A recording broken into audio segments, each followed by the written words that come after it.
Indore collector Ashish Singh के आदेश के बाद फर्जी रजिस्ट्री मामलों में कई नए खुलासे हो रहे हैं। पीड़ितों द्वारा कहीं शिकायत की गई जिसमें रजिस्ट्रार कर्मचारियों पर कई गंभीर आरोप लगाए जा रहे हैं। एक ऐसा ही मामला सामने आया है जिसमें अधिकारियों द्वारा पूर्व में जांच पड़ताल कर रजिस्ट्री और अन्य कागजों को सत्यापित प्रमाण किया गया और वर्तमान में उन्हीं रजिस्ट्री को फर्जी रजिस्ट्री लिस्ट में शामिल किया गया। इस मामले रजिस्ट्रार अधिकारी डॉक्टर अमरेश नायडू बताया कि कई शिकायतें कर्मचारियों के खिलाफ आई हैं जिसकी जाँच चल रही है। जनता से अपील है, पीड़ित घबराएं नहीं, वह कलेक्टर साहब या फिर रजिस्टर ऑफिस में मेरे पास आएं और अपनी पीड़ा बताएं, शिकायत करें, हम उस शिकायत पर जांच कर उचित कार्रवाई करेंगे। वहीं पीड़ितों का कहना है कि शासन प्रशासन हमारा पक्ष भी सुने और जांच कर उचित कार्रवाई करें।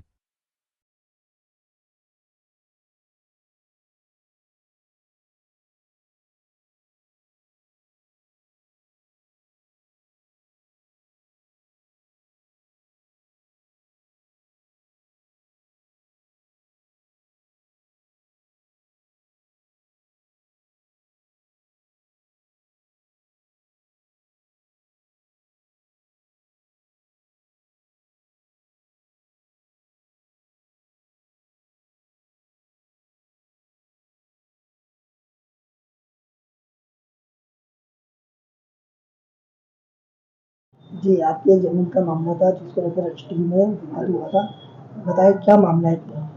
जी, 1985 में मेरे पूर्वजों द्वारा जमीन खरीदी गई थी जिसका कुछ समय से विवाद चल रहा था। इसमें संजय होलकर और सुभाष होलकर ने आपत्ति ली थी जिसकी जांच प्रदीपनाथ थाने में चल रही थी और जांच की रिपोर्ट दीपक कुमार शर्मा और प्रदीप निगम द्वारा इसकी प्रतिलिपि और सत्यता पाए जाने में इसकी सत्य प्रतिलिपि मुझे सौंपी गई थी। पर कुछ समय से फर्जी रजिस्ट्रियों के साथ मेरी रजिस्ट्री को जोड़कर देखा जा रहा है जो कि मेरी समझ से परे है।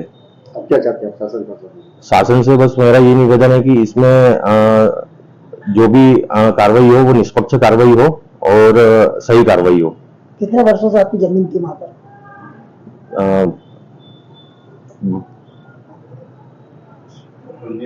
1985 से।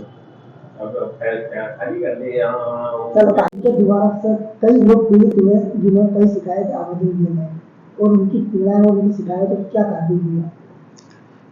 अभी कुछ हाल ही में कुछ शिकायतकर्ताओं द्वारा शिकायत की गई है कि उनसे जो रिकॉर्ड रूम में उनके द्वारा प्रति चाही गई थी उसमें जो है वो उनको जो प्रति उनके दस्तावेजों की थी वो नहीं मिली और बताया गया कि वो दस्तावेज उनका उपलब्ध नहीं है।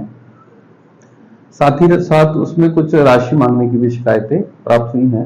ये सभी शिकायतों पे हम लोग अभी जांच कर रहे हैं, रिकॉर्ड रूम से इसमें दस्तावेज भी प्राप्त कर रहे हैं और इसमें जांच करेंगे। इसके पूर्व भी हमने महानिरीक्षक पंजय महोदय को इन शिकायतों के संबंध में अवगत करा दिया है और उस पर प्रारंभिक स्तर पर वहां से भी कार्रवाई करने की अपील की है और यहाँ से भी हम लोग जांच कर रहे हैं। शिकायतकर्ताओं के आरोप है कि उनके ओरिजिनल डॉक्यूमेंट्स रख के और उनको दूसरे डॉक्यूमेंट्स की जो है छायाप्रति दी जाती है। हाँ, ये शिकायत एक दो आवेदकों ने स्पेसिफिक की है कि हमारे को पहले सर्टिफाइड कॉपी जारी की गई थी यहाँ से और उसके बाद में जब थोड़े दिनों बाद हमने आवेदन लगाया तो ये कहा गया कि कॉपी यहाँ पे उपलब्ध नहीं है। तो इसकी भी हम लोग जांच कर रहे हैं कि ये इस तरह से कैसे हुआ। कुछ हमारे यहाँ से एफआईआर कराने की भी कार्रवाइयाँ की गई हैं तो उसमें भी जो है जांच पुलिस द्वारा की जाएगी तो स्पष्ट हो जाएगा कि ये जो गड़बड़ियां हैं वो किस रूप में हुई और कैसे हुई हैं। सर, अब तक कितनी शिकायतें आ चुकी हैं? अब तक 5 से 6 ऐसी शिकायतें आई हैं जिसमें व्यक्तिगत तौर पे अधिकारियों के संबंध में हमारे यहाँ पे शिकायतें हुई हैं कि अधिकारी इसमें संलिप्त हैं। तो उसकी जांच चल रही है कि अधिकारी हमारे यहाँ के किस तरह से उसमें संलिप्त है। सर, इनका पूर्व में ट्रांसफर भी हो चुका था लेकिन वर्तमान में अभी भी ये पद रखते हैं, क्या कारण? हाँ, ये सही बात है कि श्री शर्मा का ट्रांसफर जिला देवास में हो चुका है और ये बात लगभग 1-1.5 महीने पुरानी है। किसी कारणवश वो अभी तक यहाँ से रिलीव नहीं हो पाए हैं। शासन की मंशानुसार जल्दी ही वो रिलीव हो जाएंगे। सर, उनके द्वारा कई पैसों की मांग की जाती है, कागज जो उनके द्वारा सत्य बताए गए थे आज वही कागज झूठ बता के एफआईआर की मांग की जाती है। हाँ, ऐसी शिकायतें आई हैं, ये हमारे पास है। इसके संबंध में शासन को ये पूरी मूल शिकायतों की कॉपी भेजी जा चुकी है आईजीआर महोदय को और उसमें उनको अभी रिकॉर्ड रूम का चार्ज से पृथक करने के लिए भी हमने यहाँ से पत्र लिखा है। संभवतः उनको रिकॉर्ड रूम से पृथक किया जाएगा, ये कार्रवाई होगी और साथ ही साथ इसमें गंभीर तौर पे हम लोग इसकी शिकायतों की जांच करेंगे, सभी रिकॉर्ड से मिलान करेंगे और जो भी स्थिति होगी उसको कलेक्टर साहब को अवगत कराएंगे और शासन को भी अवगत कराएंगे हम लोग। आपका परिचय? डॉक्टर अमरेश नायडू, वरिष्ठ जिला पंचायत इंदौर।